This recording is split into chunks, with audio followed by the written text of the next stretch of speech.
నమస్తే, welcome two times today news. ముందుగా headlines. Kagaz Nagar నియోజకవర్గ కార్యకర్తల సమావేశం.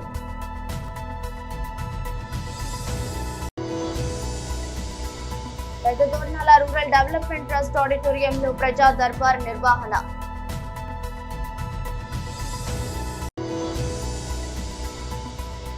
తిరుపతిలో 3 అంతర్రాష్ట్ర దోపిడీ దొంగల అరెస్ట్.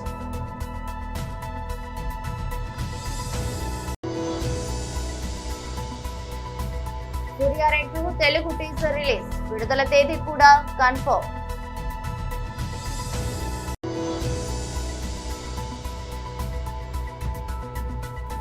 వందే భారత్ ప్రయాణికులకు కొత్త సదుపాయం. కాగజ్ నగర్ నియోజకవర్గ కార్యకర్తల సమావేశం నిర్వహించారు.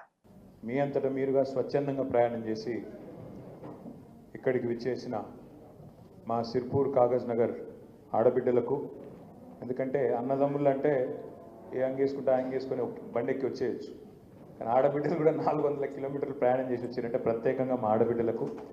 అదేవిధంగా మరి ఏమిచ్చి తీర్చుకోగలుగుతామో మీ రుణం తెలియదు, కానీ రూపాయి ఇవ్వకపోయినా, ఇవాళ నా చేతిలో అధికారం లేకపోయినా అక్కడి నుంచి ఇక్కడి వరకు ఆర్ఎస్ ప్రవీణ్ కుమార్ మీద ప్రేమతో, కేసీఆర్ మీద ప్రేమతో, గులాబీ జెండా మీద ప్రేమతో ఇంత దూరం ఇచ్చేసిన మీ అందరికీ కూడా పేరు పేరున మా అన్నదమ్ములకు కూడా శిరస్సు వంచి హృదయపూర్వకంగా నమస్కారాలు. సోదరులు శ్యామరావు గారు, మోయిన్ గారు, సోదరులు ఓదెలు గారు, అదేవిధంగా సోదరి వరలక్ష్మి గారు, తమ్ముడు మనోహర్ గారు మాట్లాడిన మాటలు బహుశా మీ అందరి మాటలు, మీ అందరి అభిప్రాయం అని నేను అనుకుంటా ఉన్నా. దాదాపుగా అందరి అభిప్రాయం కూడా ఒకటే అనుకుంటాను. మీ అందరికీ నేను ఇచ్చే మాట ఏంటి అంటే, అప్పుడప్పుడు సూర్యుడు కూడా మబ్బుల చాటుపోతాడు, కానీ మళ్ళీ తిరిగి సూర్యుడు మబ్బుల చాటు నుంచి బయటికి వస్తాడు. మళ్ళీ ఎప్పట్లాగానే ప్రపంచము, ఈ ప్రపంచంలోని జీవరాశులు ఎప్పట్లాగానే అద్భుతంగా బతికేదానికి మళ్ళీ అవకాశం ఉంటుంది. తాత్కాలికంగా మన చంద్రుడు కూడా మబ్బుల చాటుకుపోయింది, మన కేసీఆర్ గారు. కానీ మీ అందరికి నేను ఇచ్చే మాట ఏంటి అంటే, మీ దయతో, మీ ఆశీర్వాదంతో, మీ త్యాగ నిరతితో, మీ సంకల్ప బలంతో తిరిగి తప్పకుండా మన ప్రభుత్వం వస్తుంది. కేసీఆర్ గారు తిరిగి ముఖ్యమంత్రి అవుతారు. తప్పకుండా నేను మీకు ఇచ్చే మాట, ఆర్ఎస్ ప్రవీణ్ కుమార్ గారు మీకు అండగా ఉన్నతమైన స్థానంలో మన ప్రభుత్వంలో ఉంటారు. మీరు భయపడవలసిన మాట కానీ ఉన్నతమైన స్థానంలో ఉంటారు. మీరు కూర్చోండి, ఉన్నతమైన స్థానంలోనే ఉంటారు. మీకు ఇవాళ ఎట్లా అండగా ఉన్నాడో మళ్ళీ మన ప్రభుత్వం వచ్చిన తర్వాత కూడా అంతే గొప్పగా, అంతకంటే గొప్పగా అండగా ఉంటారు.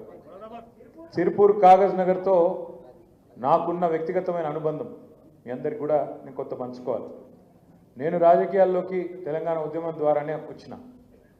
ఆనాడు కేసీఆర్ గారు కరీంనగర్ ఉప ఎన్నిక, కరీంనగర్ పార్లమెంటుకు రాజీనామా చేసినప్పుడు 2006లో నేను కూడా నా ఉద్యోగానికి రాజీనామా చేసి సార్కి చెప్పకుండానే పనిచేయడం మొదలుపెట్టిన. ఆ తర్వాత ఒక ఆలోచనతో, ఎందుకు కాగజ్ నగర్లో మనం మొదటి నుంచి ఎంతోమంది ఉన్నారు, అక్కడ నాయకులు ఉన్నారు, కార్యకర్తలు ఉన్నారు, తెలంగాణ కావాలన్న కోరిక ఉంది, కానీ ఎందుకో అక్కడ ఫలితం వస్తలేదు, మనం ఎమ్మెల్యే కొట్టలేకపోతున్నామని చెప్పి 2006 నుంచి 2009 దాకా నేను కూడా కొంత అక్కడ ప్రయత్నం చేసిన. అనుకోకుండా ఆనాడు మిత్రుడు, ఈరోజు మన మధ్యన లేరు, కావేటి సమ్మయ్య గారు మున్సిపల్ చైర్మన్గా ఆనాడు ఉండే, వారి ఇంటికి స్వయంగా నేను వచ్చినారు. నేను వచ్చి 2007-8లో వారిని రిక్వెస్ట్ చేసి ఆహ్వానించి పార్టీలో సమ్మయ్య గారిని చేర్చుకున్న మొదటి రోజే వారికి మాట ఇచ్చి, అన్న మీరు తప్పకుండా భవిష్యత్తులో ఇక్కడ నుంచి శాసనసభకు నిలబడాలి, మీరు గెలవాలని చెప్పి వారి గెలుపు కోసం కూడా పనిచేసి ఆనాడు వారిని శాసనసభ్యుడిగా చేసుకున్న విషయం కూడా మీ అందరికి కూడా తెలుసు. మీ అందరు కూడా ఆనాడు చాలామంది ఇందులో సమానతను పనిచేసిన వాళ్ళు కూడా అందరు కూడా ఉండవచ్చు. అట్లా వారు మొట్టమొదటిసారి గులాబీ జెండా ఆనాడు 2009లో కదా పెద్దదోర్నాల రూరల్ డెవలప్మెంట్ ట్రస్ట్ ఆడిటోరియంలో ప్రజా దర్బార్ నిర్వహణ. ప్రకాశం జిల్లా పెద్దదోర్నాలలోని రూరల్ డెవలప్మెంట్ ట్రస్ట్ ఆడిటోరియంలో మండల పరిధిలోని ప్రభుత్వ అధికారులు, ఎంపీడీఓ నాసారెడ్డి, తహసీల్దార్ కిన్నెర శాంతి ఆధ్వర్యంలో ప్రజా దర్బార్ కార్యక్రమాన్ని నిర్వహించారు. ఈ ప్రజా దర్బార్ కార్యక్రమానికి విశిష్ట అతిథిగా ఎర్రగొండపాలెం నియోజకవర్గ తెలుగుదేశం పార్టీ ఇన్ఛార్జ్ గూడూరు ఎరెక్షన్ బాబు హాజరయ్యారు. ఈ నేపథ్యంలో ఇన్ఛార్జి గూడూరు ఎరెక్షన్ బాబు మాట్లాడుతూ మండల పరిధిలో సమస్యలను అధికారుల దృష్టికి తీసుకొని వస్తే ప్రభుత్వ అధికారుల సమన్వయంతో సమస్యలు తీర్చడంలో తెలుగుదేశం పార్టీ ముందుంటుందని అన్నారు. తెలుగుదేశం పార్టీ అధికారంలోకి వచ్చిన తర్వాత కొంత మేరకు నీటి కొరత, గ్రామంలో సిమెంట్ రోడ్లు ఏర్పాటు చేయడం జరిగిందన్నారు. పట్టణంలో మనకు ముస్లింలు అత్యధికంగా ఉన్నారు. అయితే మనకు చంద్రబాబు నాయుడు గారు మొట్టమొదటి ముఖ్యమంత్రి అయినప్పుడు షాదీఖాన్ ఇక్కడ మంజూరు చేస్తున్నారు. తర్వాత వచ్చినటువంటి తుఫాల కారణంగా పైన ఉన్నటువంటి రేకులు గోడలన్నీ పడిపోవడం జరిగింది. కాబట్టి గౌరవనీయులు మన ఇన్ఛార్జి వర్యులు గారు ఈ సమస్యగా దృష్టి పెట్టి ఈ దోహాల పట్టణానికి ముస్లింల సౌకర్యార్థం షాదీఖాన్ మంజూరు చేయించాలని ముస్లింల తరఫున కోరుతున్నాం.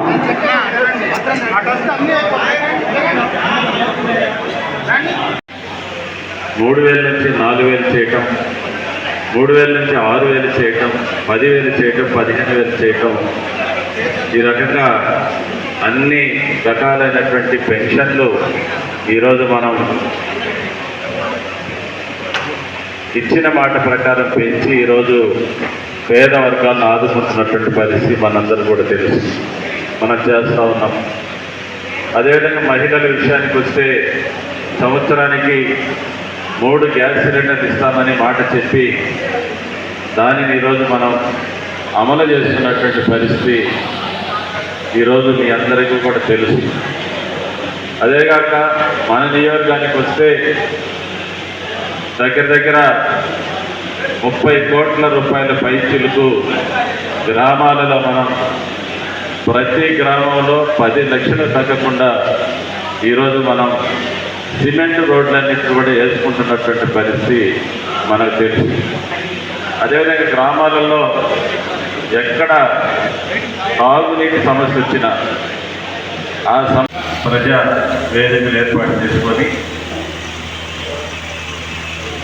నియోజకంలో ఉండేటటువంటి దృష్టికి తీసుకువెళ్ళి వాటన్నిటిని కూడా పరిష్కరించే దిశగా మనమందరం కూడా మామూలుగా అయితే నియోజక స్థాయిలో ఏర్పాటు చేయాలి. కానీ నేనే 5 మండలాలను ఒక చోట పిలిపించడం, హడావుడిగా ఉండటం కరెక్ట్ కాదని ప్రతి శనివారం తిరుపతిలో 3 అంతర్రాష్ట్ర దోపిడీ దొంగల అరెస్ట్, 30 లక్షల రూపాయల విలువ చేసే బంగారు ఆభరణాలు స్వాధీనం. నిందితుల నుంచి ఒక కారు, 2 మోటార్ సైకిళ్ల స్వాధీనం. తిరుపతి జిల్లా ఎస్పీ హర్షవర్ధన్ రాజు ఒంటరి మహిళలను టార్గెట్ చేసి దొంగతనాలకు పాల్పడే 3 సభ్యుల ముఠాను అరెస్ట్ చేశాం.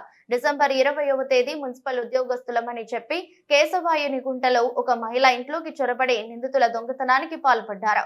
చోరీ చేసిన మొత్తాన్ని రికవరీ చేశాం. అనుమానితులు ఇంటికి వస్తే వెంటనే పోలీసులకు తెలియజేయాలని తెలిపారు.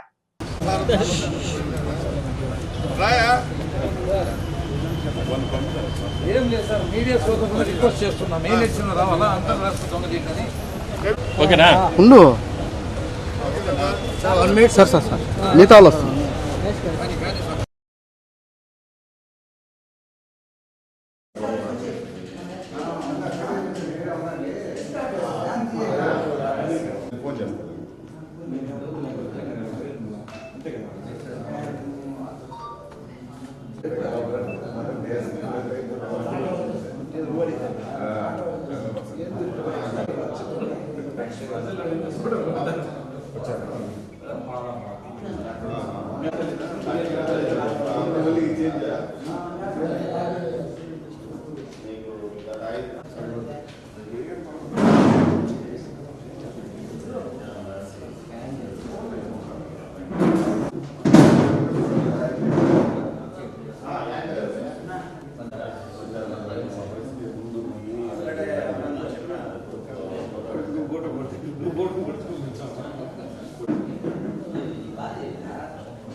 క్రైమ్ స్టేషన్ పోలీసు ఈ ఒక 3 నిందితుల్ని అరెస్ట్ చేయడం జరిగింది.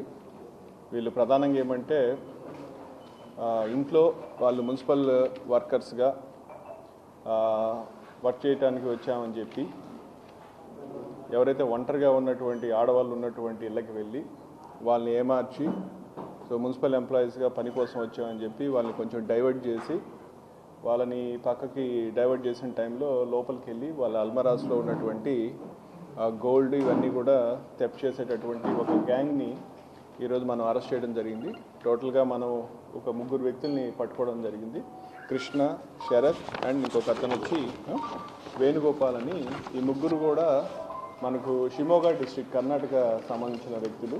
సో మన జిల్లాలో క్రైమ్ నెంబర్ 62/24 అని చెప్పి సిసిఎస్ పోలీస్ స్టేషన్లోనే ఒక క్రైమ్ ఉందన్నమాట. సో అప్పుడు మనకు క్రైమ్ జరిగినప్పటి నుంచి కూడా దీని గురించి మన సిసిఎస్ పోలీసులు ఎఫర్ట్స్ చేస్తూ ఉన్నారు.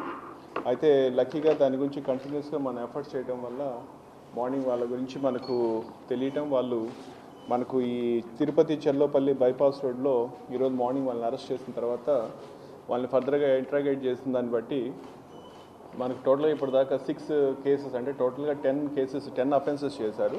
దాంట్లో 6 కేసెస్ సంబంధించి మనకు రికవరీతో పాటు మనము ఇప్పుడు వాళ్ళ 3 కూడా రిమాండ్ చేయడం జరుగుతూ ఉంది. మిగతా 4 కేసులకు సంబంధించి ఇంకా రికవరీ పార్ట్ కొంత కావాల్సి ఉంది. సో దానికి సంబంధించి ఫర్దర్గా వాళ్ళని కస్టడీలో తీసుకొని దానికి సంబంధించి కూడా మనం ఎఫర్ట్స్ చేయడం జరుగుతుంది. దాదాపు 10 కేసులు. దీంట్లో మన రికవరీ కూడా చూసినట్లయితే దాదాపు తమిళ నటుడు సూర్య, దర్శకుడు కార్తిక్ సుబ్బరాజు కాంబినేషన్ లో వస్తున్న తాజా చిత్రం రెట్రో. తాజాగా ఈ మూవీ విడుదల తేదీని ప్రకటించిన మేకర్స్ తెలుగు టీజర్ ను కూడా విడుదల చేశారు. వేసవి కానుకగా మే 1న ఈ సినిమాను విడుదల చేస్తున్నట్లు చిత్ర బృందం ప్రకటించింది. యాక్షన్ బ్యాక్ డ్రాప్ లో గ్యాంగ్స్టర్ డ్రామాగా ఈ మూవీ తెరకెక్కినట్లు టీజర్ చూస్తే తెలుస్తుంది. మరోసారి సూర్య తన నటనతో ఆకట్టుకున్నారు. అలాగే హీరోయిన్ గా పూజా హెగ్డే, ఇతర కీలక పాత్రల్లో మలయాళ నటుడు జోజు జార్జ్, జయరాజ్, కరుణకరణ్ నటించారు. నాని నటించిన దసరా చిత్రానికి బాణీలు అందించిన సంతోష్ నారాయణ్ ఈ మూవీకి కూడా సంగీతం అందిస్తున్నారు. సూర్య తన సొంత నిర్మాణ సంస్థ 2D బ్యానర్ ఎంటర్టైన్మెంట్స్ బ్యానర్స్ పై రెట్రో చిత్రాన్ని భారీగా నిర్మించారు. వందే భారత్ రైళ్లలో ప్రయాణించే వారి కోసం రైల్వే కొత్త సదుపాయాన్ని తీసుకొచ్చింది. ఇక నుంచి అందులో ప్రయాణించే ఏ ప్రయాణికునైనా టికెట్ బుకింగ్ చేసుకునే సమయంలో ఫుడ్ ఆప్షన్ ఎంచుకోకపోయినా ప్రయాణం చేసే సమయంలో వాటిని కొనుగోలు చేసేలా అవకాశం కల్పించింది. ఆహారం అందుబాటులో ఉన్న దాన్ని బట్టి సిబ్బంది ఆహారం అందిస్తారని రైల్వే బోర్డు వెల్లడించింది. ఈ మేరకు ఐఆర్సీటీసీకి రైల్వే బోర్డు లేఖ రాసింది. Vande Bharat train ticket book చేసుకునే సమయంలో మీల్స్ అనే ఆప్షన్ చూపిస్తుంది. కొందరు వేరే ఆహారాన్ని చేసుకోవచ్చు. ఉద్దేశంతో ఫుడ్ ఆప్షన్ ను స్కిప్ చేస్తుంటారు. అయితే ఒక్కోసారి ఇలా చేసుకోవడం వల్ల రైళ్లలో డబ్బులు ఇచ్చి కొందామన్నా కూడా ఆహారం ఇచ్చేందుకు సిబ్బంది నిరాకరిస్తున్నారు. డబ్బులు చెల్లిస్తామన్నా కూడా సిబ్బంది ఫుడ్ ఇవ్వటం లేదు. దీంతో ప్రయాణికులు ఇబ్బందులు పడుతున్నారు. దీనిపై ప్రయాణికుల నుంచి వస్తున్న ఫిర్యాదుల నేపథ్యంలో తాజాగా రైల్వే బోర్డు సదుపాయాన్ని కల్పించింది. అంతేకాకుండా రైళ్లలో ప్రయాణికులకు అందించే ఆహారం పరిశుభ్రంగా ఉండేలా చర్యలు తీసుకోవాలని కూడా ఐఆర్సీటీసీకి సూచనలు చేసింది. ప్రయాణికులకు అసౌకర్యం ఉండకుండా రాత్రి 9 గంటల తర్వాత ట్రాలీల రూపంలో విక్రయాలు చేయకూడదని చెప్పింది. అబద్ధాలు అసత్యాలే జగన్ ఎజెండా. టీడీపీ రాష్ట్ర అధ్యక్షులు పల్లా శ్రీనివాస్ యాదవ్ మీడియా సమావేశంలో మాట్లాడారు.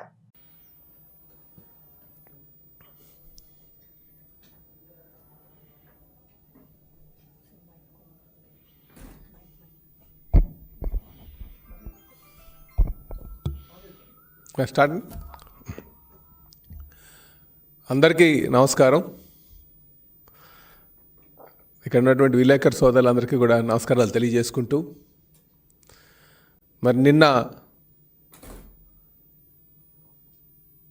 మాజీ ముఖ్యమంత్రి వర్యులు పులివెందుల ఎమ్మెల్యే గారైనటువంటి జగన్మోహన్ రెడ్డి గారు, వైసీపీ అధ్యక్షులు, వారు నిన్న ప్రెస్ మీట్ కండక్ట్ చేశారు. ప్రెస్ మీట్ కండక్ట్ చేసి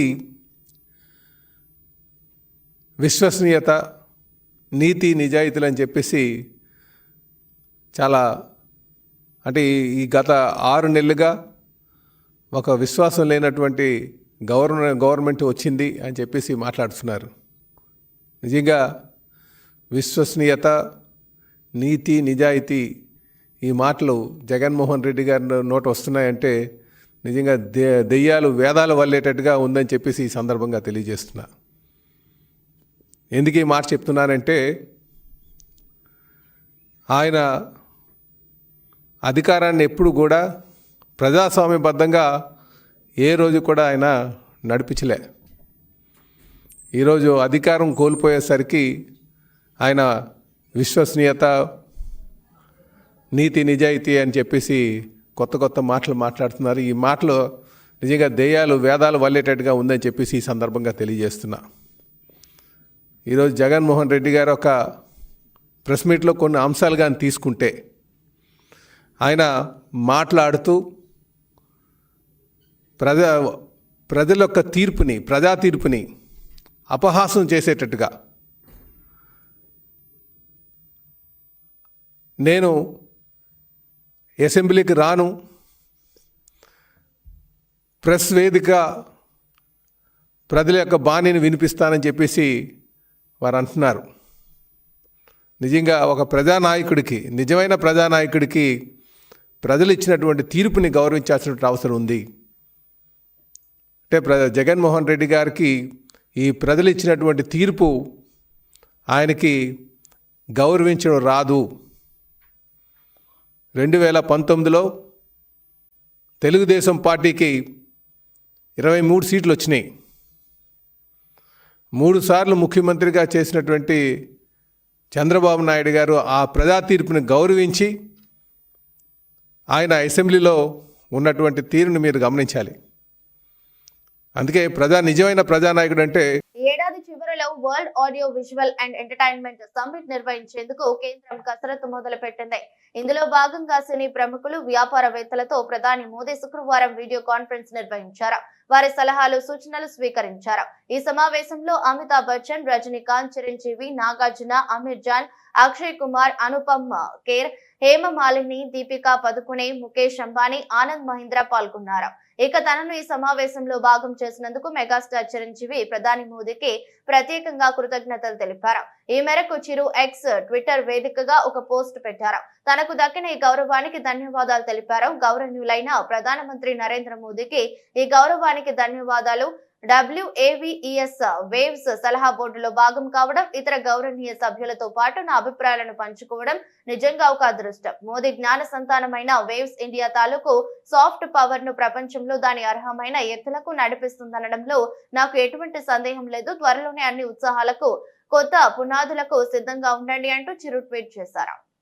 हमारे चिरंजीवी गारू ने भारतीय फिल्मों के वर्ल्ड मार्केट, उनके पोटेंशियल के बारे में विस्तार से बताया और मैं मानता हूं ये पहलू अपने आप में बहुत महत्वपूर्ण है. आज जब पूरी दुनिया भारत के प्रति आकर्षित हो रही है तो हमें भी अपनी सॉफ्ट पावर को दुनिया के पास ले जाना है. మాజీ మంత్రి విడుదల రజని ప్రెస్ మీట్ నిర్వహించారు. ఇదంతా కూడా ఒక రెడ్ బుక్ రాజ్యాంగం రాష్ట్రంలో నడుస్తుంది. మరి ఈ రోజున ఇది ఎలా అయిపోయిందంటే మన రాష్ట్రంలో ఇదొక పాలసీ మాదిరిగా, ఇదొక గవర్నమెంట్ పాలసీ. ఈ గవర్నమెంట్ పాలసీ రాష్ట్రం మొత్తం ఇంప్లిమెంట్ చేయాలి కావచ్చేమోనని ఇక ఇది ముందుకు కొనసాగుతూ ఉంది. ఇదిట్లా ఉంటే మన చిలకలూరుపేట నియోజకవర్గంలో ఈరోజు నియోజకవర్గ పరిస్థితి ఏంటంటే ఒక ఆటవిక అరాచక పాలన చిలకలూరుపేట నియోజకవర్గంలో కొనసాగుతుంది. ఇక్కడున్నటువంటి ఎమ్మెల్యే పుల్లారావు గారు అవినీతికి ఘనపాటి, పత్తిపాటి అని చెప్పొచ్చు. ఇక్కడ ఒక చక్కటి నరేటివ్ని, కట్టుకథ చక్కగా అల్లి ఒక వ్యక్తిని ఈ పుల్లారావు గారు స్టేషన్కి పంపిస్తాడు. పంపించి ఒక కంప్లైంట్ ఇప్పిస్తాడు. ఇదంట 5.5 ఏళ్ల కిందట 2019లో అట ఒక టీడీపీ సామాన్య కార్యకర్త సోషల్ మీడియాలో అబ్యూజివ్గా, అసహ్యంగా పోస్టులు పెడితే దానికేదో స్టేషన్లో కంప్లైంట్ వెళ్ళిందట. పోలీసులు డ్యూ ప్రొసీజర్ ఫాలో అయ్యుంటారు. దానికి నాకు సంబంధం ఏంటి? ఇప్పుడు ఈ కథను ఎలా, ఈ కట్టు కథను ఎలా వెళ్ళారంటే ఈ వ్యక్తిని ఎమ్మెల్యే కంప్లైంట్ ఇప్పిస్తాడు. ఇక్కడ పోలీసులు కంప్లైంట్ నమోదు చేస్తే అది ఎమ్మెల్యేనే చేపించాడు, ఈ పుల్లారావు గారేనని అనుకుంటారు జనం అని చెప్పి ఇక్కడ ఇప్పించి ఇక్కడ ఏమీ చేయకుండా మళ్ళా ఇదే కంప్లైంట్ని హైకోర్టులో ఇప్పిస్తారు. హైకోర్టులో ఇప్పించిన తర్వాత హైకోర్టు ఏమంటది? హైకోర్టు ఏమన్నదంటే, ఇది హైకోర్టు ఆర్డర్, నేను చదివి వినిపిస్తాను. Learned assistant government pleader takes notice on behalf of the respondents and state and seeks time for getting instructions. List in second week of February 2025. ఇది ఆర్డర్. అంటే దీని అర్థం ఏంటంటే, దీని రెస్పాండెంట్స్ ఎవరైతే ఉంటారో అంటే పోలీసులు, హానరబుల్ హైకోర్టు పోలీసులని రిమార్క్స్ అడుగుద్ది ఈ కంప్లైంట్ సంబంధించి. తర్వాత దీన్ని ఫిబ్రవరి 2nd వీక్కి పోస్ట్ చేస్తుంది. ఇంత ఈ ఆర్డరు. ఈ ఆర్డర్లో ఏమీ కూడా నా మీద కేసు ఫైల్ చేయమని, ఎఫ్ఐఆర్ కట్టమని ఏమీ లేదు. ఈ ఆర్డర్ ఇలా ఉంటే ఈ హానరబుల్ హైకోర్టు ఆర్డర్ని దీన్ని ఈ పుల్లారావు గారు అదే వ్యక్తితో మళ్ళా ఎస్పీ ఆఫీస్కి పంపించి. వార్తలు ముగించే ముందు మరోసారి హెడ్లైన్స్. కాగజ్ నగర్ నియోజకవర్గ కార్యకర్తల సమావేశం.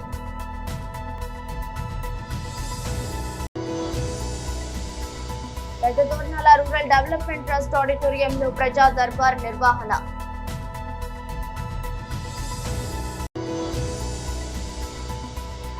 తిరుపతిలో 3 అంతర్రాష్ట్ర దోపిడీ దొంగల అరెస్ట్.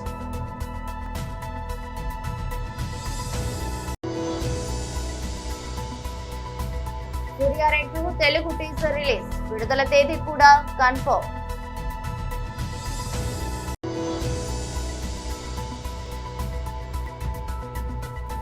వందే భారత్ ప్రయాణికులకు కొత్త సదుపాయం. ఇదరస్ట్ బులెటిన్, మరో బులెటిన్లో మళ్ళీ కలుద్దాం. అంతవరకు సెలవు, నమస్కారం.